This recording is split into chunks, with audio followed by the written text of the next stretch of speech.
Do you have a business and you just want to start on social media? You don't know whether you should start on all the platforms or maybe just focus on one?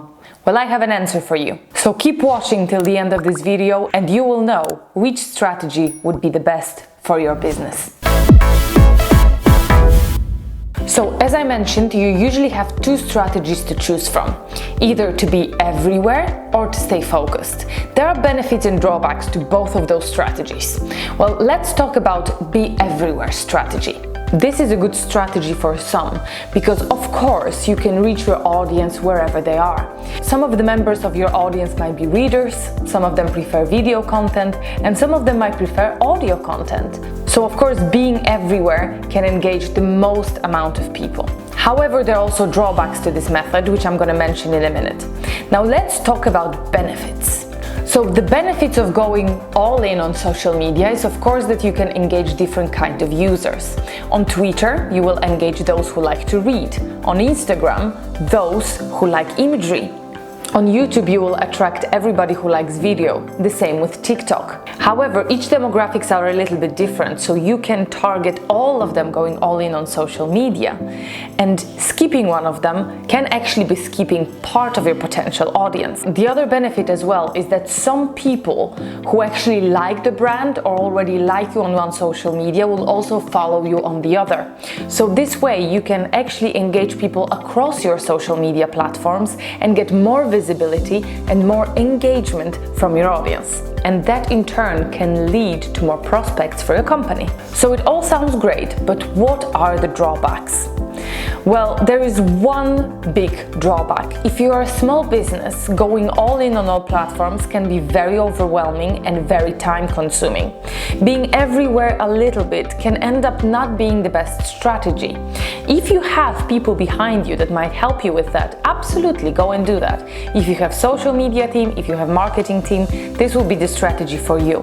However, if you are a small business, doing everything kind of okay will not be as profitable as doing one platform really well.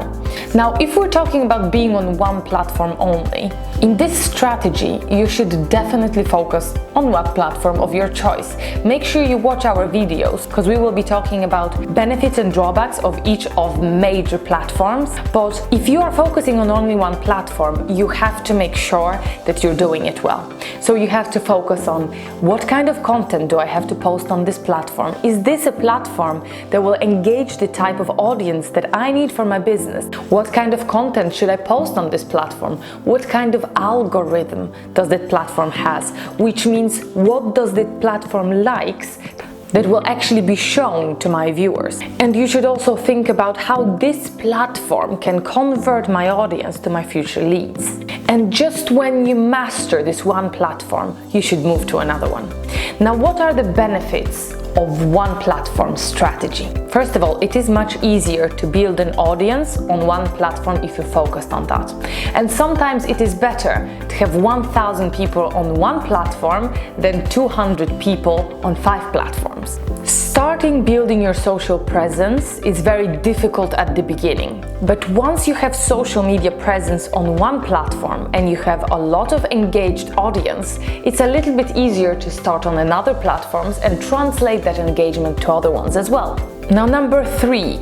From a practical point of view, it's much easier to engage in one platform only and put all your energy to it and do it really well than to do 5 platforms really well. If you focus on one platform and you put all your energy, you make sure that you're posting on the right time to right audience, right type of content, and also you engage with your audience, you will see that your influence will grow much quicker. Now, what are the drawbacks of one platform method? The drawbacks might be simply that you're gonna miss out on a part of your audience. Because what if your content is very visual and you present it on a very visual platform? But what if you could also present it in the video way? Not using all the possible tools, of course, might end up with you having a little bit smaller audience that you would otherwise have. The other problem is that social media are developing very quickly. And algorithms develop and change very quickly. So it might happen that once you crack this algorithm on your favorite social media, something changes and all of a sudden you can't get into your audience as well as you would have otherwise. So this is kind of putting all eggs in one basket kind of method. So in case anything goes wrong, this might be a little bit problematic because then you're left with nothing to fall back on. So those are the two strategies that you will have to choose between. And again, make sure that you focus on quality. If you have a possibility to deliver excellent quality appropriate for platforms across the board, you can absolutely go and do that.